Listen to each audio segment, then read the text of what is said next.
ગમે એટલી ઊંઘ આવતી હોય પણ સવારમાં આપણે ઉઠીને આપણે કામ ઉપર પાછું જવું જ પડે, કેમ કે નહીંતર રોટલાનું કેવી રીતે કરશું. તો ચાલો, અને આજે જવાનું હતું શૂટિંગ ઉપર, એટલે મસ્ત નીકળી ગઈ હતી શૂટિંગ ઉપર જવા માટે. અહીંયા છે મારે એઝ અ બ્રાઇડલ શૂટ, એટલે મસ્ત આપણે રેડી થઈ ગયા હતા અને ભૂખ લાગી ગઈ હતી, એટલે દીદી લઈ આવ્યા હતા ઢોકળા. આ બાજુ મસ્ત ખાવા માટે બેસી ગયા હતા અમે બધા, પાર્લરવાળા દીદી, હું ને બધા બેઠા હતા નીચે. અને મને તો મસ્ત મહારાણીની જેમ ઉપર ચેર આપીને બેસાડી હતી, કેમ કે ઘાઘરામાં કેન હતો, એટલે હું પણ નીચે ના બેસી શકું, એટલે બહુ વધારે ના કહેતા કે મહારાણીની જેમ ઉપર બેઠી છે.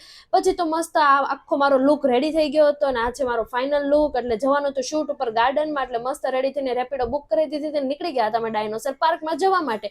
આ છે અમારા એરિયાનો ડાયનોસર પાર્ક. ત્યાંથી આવીને પાછું આપણે બીજું શૂટ કરવાનું હતું, એટલે આ બાજુ મેં મસ્ત ઓરેન્જ કલરની ચોલી વેર કરી લીધી, અહીંયા શૂટ કમ્પ્લીટ કર્યું. અને પાછું ફરીથી આપણે અહીંયા પાર્લરની અંદર અમુક શૂટ સારા નહોતા આવતા, એટલે પાછા આવી ગયા હતા અમે લોકો ગાર્ડનમાં શૂટ કમ્પ્લીટ કરીને બધા શૂટ આજના કમ્પ્લીટ કરીને અમે લોકો નીકળી ગયા હતા કેફેમાં શૂટ લેવા માટે. રસ્તો એટલો મસ્ત હતો કે એમ થતું હતું કે બસ ગાડી ચલાવે જ જાવ, પણ એટલું નહોતું. આપણે તો જવાનું હતું શૂટ ઉપર, એટલે હું, મહેક, લાલુ અને પ્રિયા પહોંચી ગયા હતા શૂટ ઉપર. મસ્ત શૂટ ચાલુ કરીને કમ્પ્લીટ કરી દીધો, અને અહીંયા હતું ખાવાનું શૂટ, અને ખાવાનું શૂટ હોય એટલે આપણને તો મજા જ મજા છે.